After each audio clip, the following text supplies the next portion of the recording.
বিশ্ব রাজনীতির স্নায়ুকেন্দ্রে এই মুহূর্তে সবচেয়ে বড় ভূমিকম্পের নাম তেহরান। মধ্যপ্রাচ্যে দাবার বোর্ডে পশ্চিমা বিশ্বের সাজানো সব ছক এক নিমিষেই গুড়িয়ে দিয়ে সম্পূর্ণ অপ্রত্যাশিতভাবে লোকচক্ষুর সামনে হাজির হয়েছেন ইরানের নতুন সর্বোচ্চ নেতা মুজতবা খামেনি। আর প্রকাশ্যে এসেই তিনি এমন এক ধ্বংসযজ্ঞের রূপরেখা বিশ্বের সামনে তুলে ধরেছেন, যা শোনার পর ওয়াশিংটন থেকে শুরু করে তেল আবিবের শীর্ষ ক্ষমতার করিডোরে রীতিমতো শ্মশানে নীরবতা নেমে এসেছে। ডোনাল্ড ট্রাম্প, বেনিয়ামিন নেতানিয়াহু সহ ১৩ জন পশ্চিমা বিশ্ব নেতার নামে সরাসরি মৃত্যু পরোয়ানা জারি করা হয়েছে। পারস্য উপসাগরে ভাসমান মার্কিন রণতরীগুলোকে চিরতরে সমুদ্রে তলদেশে সমাধিস্থ করার চূড়ান্ত নির্দেশ এসেছে।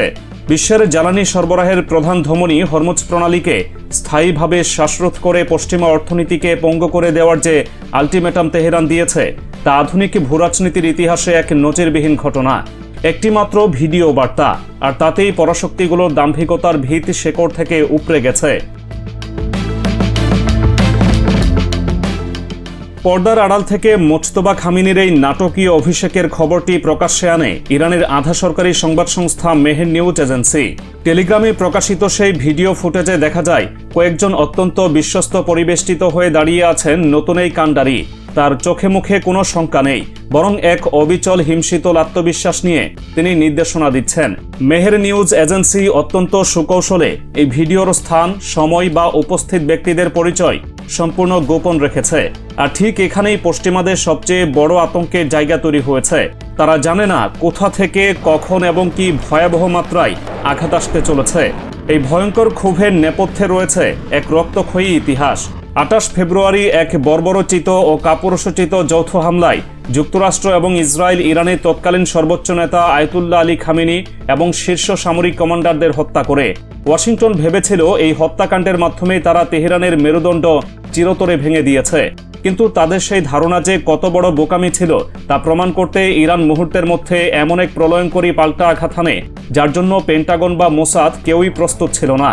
মধ্যপ্রাচ্যে ছড়িয়ে থাকা যুক্তরাষ্ট্র ও ইসরায়েলের সামরিক ঘাঁটিগুলোর উপর আকাশ কালো করে ধেয়ে যায় শত শত ইরানি ব্যালিস্টিক ক্ষেপণাস্ত্র ও আত্মঘাতী ড্রোন। সেই রাতের ধ্বংসযজ্ঞ প্রমাণ করে দিয়েছিল তেহরান শোক পালন করে না, তারা কেবল নিখুঁত প্রতিশোধ নিতে জানে।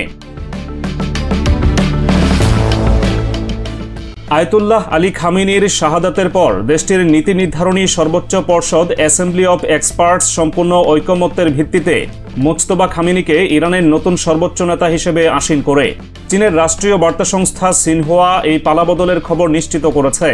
আর দায়িত্ব গ্রহণের পরপরই মুজতবা খামেনি যে নির্দেশনাবলী জারি করেছেন, তা ইসরায়েল নামক অবৈধ রাষ্ট্রের কফিনে শেষ পেরেক ঠুকে দেওয়ার জন্য যথেষ্ট।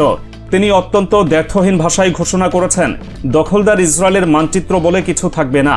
এই অবৈধ রাষ্ট্রটিকে পৃথিবীর বুক থেকে সম্পূর্ণ মুছে ফেলার চূড়ান্ত সিদ্ধান্ত নেওয়া হয়েছে। পূর্বসূরীদের মতো তিনি এই ধ্বংসযজ্ঞের কোনো সময়সীমা বা ডেডলাইন দেননি। এই অনির্দিষ্টকালের নীরবতা নেতানিয়াহুর জন্য প্রতিদিনের মৃত্যুর চেয়েও ভয়ঙ্কর হয়ে দাঁড়িয়েছে। প্রতিশোধের আগুন কতটা তীব্র তার প্রমাণ মেলে তেহরানের প্রকাশ করা সেই ঐতিহাসিক হিট লিস্টে। পিতা হত্যার বদলা নিতে মুজতবা খামেনির সরাসরি নির্দেশে ১৩ জন পশ্চিমা শীর্ষ নেতার নাম উল্লেখ করে একটি অফিসিয়াল মৃত্যু তালিকা প্রকাশ করা হয়েছে। ডোনাল্ড ট্রাম্প, বেনিয়ামিন নেতানিয়াহু এবং পশ্চিমা প্রতিরক্ষা মন্ত্রীদের অত্যন্ত স্পষ্টভাবে জানিয়ে দেওয়া হয়েছে তারা আর কখনোই নিজেদের বিছানায় শান্তিতে মরতে পারবেন না। তাদের জীবনের প্রতিটি মুহূর্ত এখন শিকারীর নিশানায় বন্দী। কবরে যাওয়ার আগ মুহূর্ত পর্যন্ত তাদের তাড়া করা হবে এবং তাদের চূড়ান্ত পরিণতি হবে ভয়ঙ্কর। সামরিক ফ্রন্টের পাশাপাশি মুজতবা খামেনি এবার হাত দিয়েছেন পশ্চিমাদের সবচেয়ে দুর্বল জায়গা অর্থনীতিতে।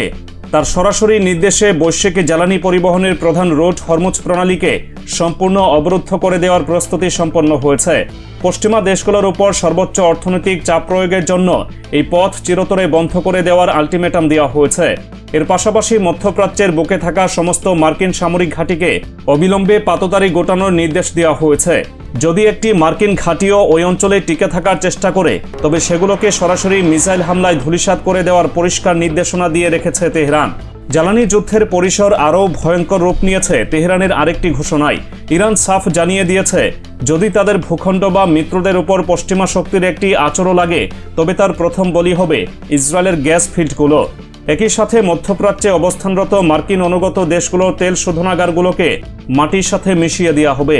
অর্থাৎ পশ্চিমা বিশ্বকে সম্পূর্ণ অন্ধকার এবং স্থবির করে দেওয়ার এক মাস্টার প্ল্যান সাজিয়ে বসে আছে তেহরান। সর্বোচ্চ নেতার এই কঠিন অবস্থানের পেছনে রয়েছে গোটা ইরানি জাতির নিঃশর্ত সমর্থন। ইরানের বার্তা সংস্থা ফার্সের প্রতিবেদন বলছে, দেশটির প্রেসিডেন্ট মাসুদ পেজেশকিয়ান এক ঐতিহাসিক বার্তায় নিশ্চিত করেছেন, ইরানের আপামর জনসাধারণ শেষ রক্তবিন্দু থাকা পর্যন্ত তাদের নেতৃত্বের প্রতিটি সিদ্ধান্তের পাশে পাহাড়ের মতো দাঁড়িয়ে থাকবে। যুদ্ধ বা সংঘাতের রণাঙ্গনে সাধারণ রাজনীতিকদের চেয়ে সামরিক কমান্ডারেরাই পরিস্থিতি সবচেয়ে নিখুঁতভাবে মূল্যায়ন করতে পারেন। তারা তাদের বিপুল সক্ষমতা সমীকরণ মিলিয়েই চূড়ান্ত আঘাতের ছক কষছেন। প্রেসিডেন্ট পেজেশকিয়ানের কণ্ঠস্বরে ছিল চরম নির্ভীকতা। তিনি পশ্চিমাদের সরাসরি স্মরণ করিয়ে দিয়েছেন, মৃত্যু ভয় দেখিয়ে ইরানকে টলানো যায় না। পশ্চিমা গুপ্তঘাতকদের সম্ভাব্য হত্যা চেষ্টা নিয়ে তিনি অত্যন্ত তাচ্ছিল্যের সাথে জানিয়েছেন, শাহাদাত বরণ করতে তিনি বিন্দুমাত্র কুণ্ঠাবোধ করেন না। বরং এই প্রতিরোধ যুদ্ধে নিজেদের জীবন বাজি রাখতে পারাটাই ইরানি নেতৃত্বের সবচেয়ে বড় শক্তি।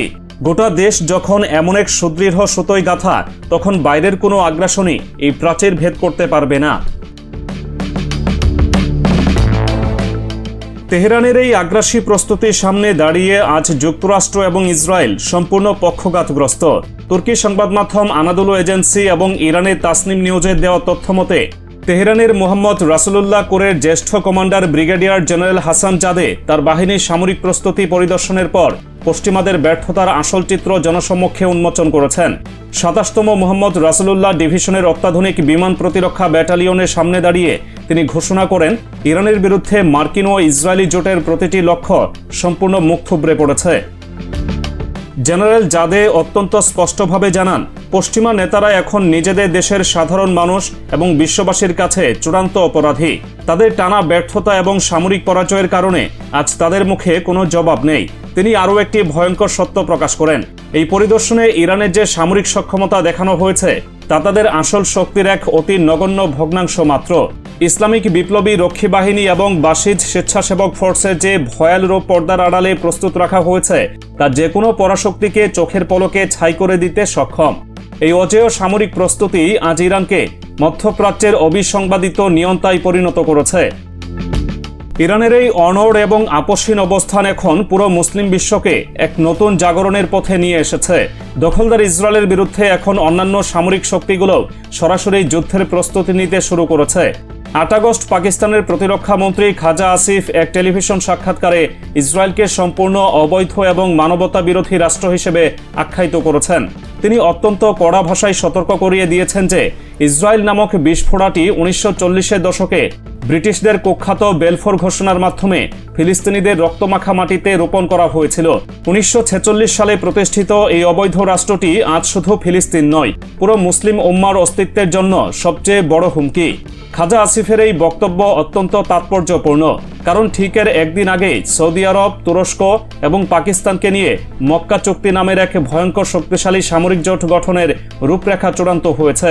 পাকিস্তানের প্রতিরক্ষা মন্ত্রী পরিষ্কার করে দিয়েছেন, ইসরায়েলের অভ্যন্তরীণ রাজনীতিতে নেতানিয়াহু থাকলো নাকি নাফতালি বেনেট এলো তাতে কিছুই যায় আসে না। তাদের জন্মগত ইসলাম বিদ্বেষ এবং ফিলিস্তিনিদের উপর গণহত্যার যে রক্তের হোলি খেলা, তার কোনো পরিবর্তন হবে না। তাই এই অবৈধ রাষ্ট্রকে মোকাবেলা করতে হলে পুরো মুসলিম বিশ্বকে এখন এক ছাতার নিচে এসে চূড়ান্ত সামরিক পদক্ষেপ নিতে হবে।